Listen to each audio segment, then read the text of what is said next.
नमस्कार दोस्तों, बचपन के दिन में आप सभी का हार्दिक स्वागत है। एडेड माध्यमिक कॉलेजों में भर्ती की प्रक्रिया शुरू हो चुकी है, जिसका समय सारणी भी जारी हो गई है। जो पंजीकरण की प्रक्रिया है वो कल 29 अक्टूबर गुरुवार से शुरू हो चुकी है और आवेदन की अंतिम तिथि 30 नवंबर है। इसलिए जिसको भी आवेदन करना है जल्दी से तुरंत आप लोग आवेदन कर दीजिए। ये जो भर्ती है वैसे भी इतने लंबे इंतज़ार के बाद आई है, 10 साल इंतज़ार करना पड़ रहा है इसका। अब बात करते हैं, प्रदेश के कई माध्यमिक विद्यालयों में नियमित पदों के सापेक्ष तदर्थ शिक्षक काम कर रहे हैं, यानी एडहॉक टीचर। जो भर्ती प्रक्रिया अभी शुरू हुई है, तो चयन बोर्ड ने पहली बार एडहॉक टीचर्स को सीधी भर्ती में शामिल होने का मौका दिया है। ऐसे में शामिल होने वाले तदर्थ शिक्षकों और आम प्रतियोगी के लिए परीक्षा के जो नियम हैं वो अलग अलग हैं। परीक्षा का आधार लिखित परीक्षा है, यानी जो चयन का आधार है वो लिखित परीक्षा है। चयन जो है लिखित परीक्षा के आधार पर होगा। इस बार टीजीटी के जो प्रशिक्षु हैं, यानी जो टीजीटी में साक्षात्कार का जो सिस्टम है वो ख़त्म कर दिया गया है। टीजीटी देने वालों को साक्षात्कार नहीं देना पड़ेगा, यानी इंटरव्यू इस बार नहीं होना है। तदर्थ शिक्षक की बात करते हैं, एडहॉक टीचर। परीक्षा में शामिल होने वाले सभी एडहॉक टीचर्स को अगर वो उत्तीर्ण होते हैं तो नियमित हो जाएंगे और फेल होते हैं तो उनके स्थान पर आम प्रतियोगी को स्थान दे दिया जाएगा। शामिल होने वाले सभी एडहॉक टीचर्स का सत्यापन जिला विद्यालय निरीक्षक करेंगे और उन्हीं की रिपोर्ट के आधार पर ही वो परीक्षा में शामिल हो पाएंगे।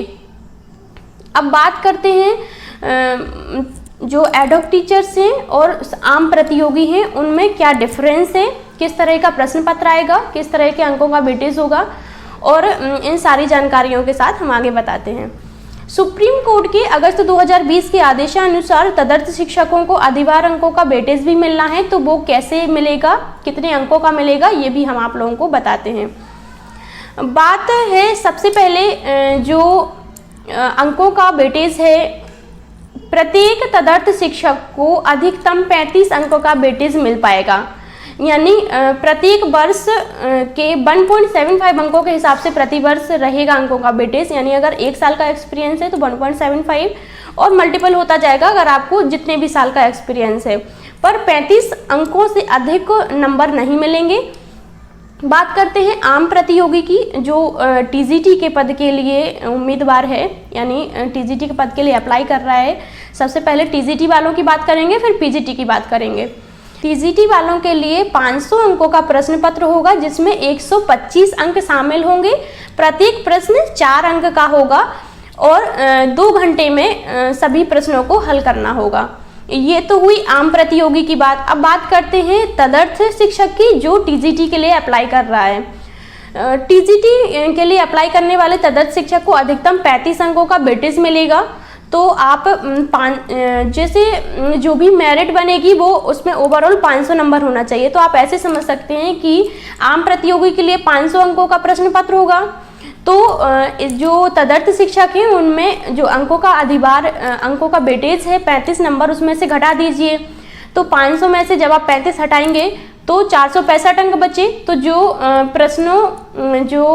465 अंकों का प्रश्न पत्र तदर्थ शिक्षकों के लिए होगा, और उसमें भी अब 465 के हिसाब से ही आप 125 क्वेश्चन को डिवाइड कर दी थी, तो जो नंबर आएंगे हर प्रश्न 3.75 अंकों का होगा।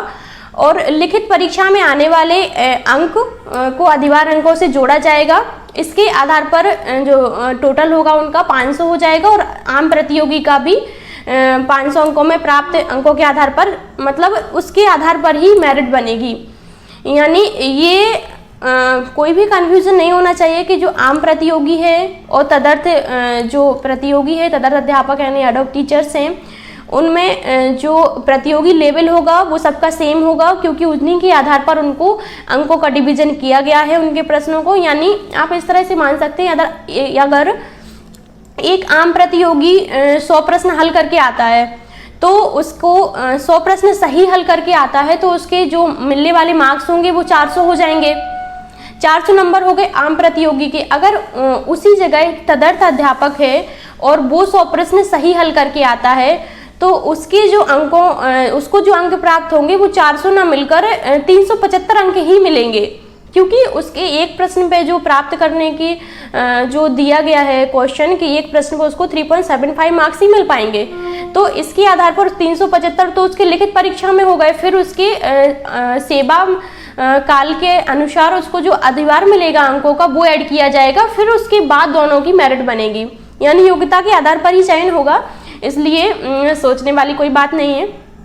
अब बात करते हैं पीजीटी प्रवक्ता, पीजीटी के पद के लिए जो लोग अप्लाई कर रहे हैं। पीजीटी में जो अंक हैं उनका डिस्ट्रीब्यूशन किया गया है ऐसे, जैसे पीजीटी में 425 अंकों का प्रश्न पत्र होगा, 125 प्रश्न होंगे, बहुविकल्पी प्रश्न होंगे जिनको 2 घंटों में हल करना होगा। 50 अंकों का साक्षात्कार होगा। हाँ, पीजीटी पद के लिए इंटरव्यू शामिल है, टीजीटी के लिए कैंसिल कर दिया गया है। तो पीजीटी पद के लिए 50 अंकों का साक्षात्कार होगा और 25 अंक विशेष योग्यता का अधिभार मिलेगा। अगर कोई विशेष योग्यता की है तो 25 अंकों का अधिभार उसमें मिलेगा। इसके अनुसार पूरा टोटल 500 अंकों का वेटेज हो जाएगा। बात करते हैं तदर्थ शिक्षक की, जो पीजीटी के लिए अप्लाई कर रहे हैं उनके लिए। उसमें भी सेम प्रोसीजर है, यानी 50 अंकों का साक्षात्कार, 25 अंकों का विशेष योग्यता का अधिभार अंक और 35 अंकों का जो सेवा के अनुसार है, सेवा काल के अनुसार अधिभार अंक मिलेगा। अब अभी जो सामान्य प्रतियोगी थे उसका 425 अंकों का प्रश्न पत्र था, अब 425 में से आप 35 और कम कर दीजिए तो 390 अंकों का प्रश्न पत्र होगा तदर्थ शिक्षकों के लिए जो पीजीटी के लिए अप्लाई कर रहे हैं, और उसी के आधार पर उनको लिखित परीक्षा के में अंक मिलेंगे, क्योंकि 125 प्रश्न उनके होंगे। अब लिखित परीक्षा में प्राप्त अंक है उसका 85% जोड़ा जाएगा, और जो भी उनका साक्षात्कार होगा उसमें जो अंक प्राप्त होंगे उसका 10% जोड़ा जाएगा, और विशिष्ट योग्यता जो रखते हैं उसका 5% जोड़ा जाएगा। इसके आधार पर ही टोटल मेरिट बनेगी और उनका चयन किया जाएगा। इसलिए आप सभी लोगों के लिए पूरा प्रोसीजर हमने इसलिए समझा दिया क्योंकि कोई भी कन्फ्यूजन होता है तो आप तुरंत हमसे पूछ सकते हैं, कमेंट बॉक्स में कमेंट करिए, हम आपको रिप्लाई करेंगे।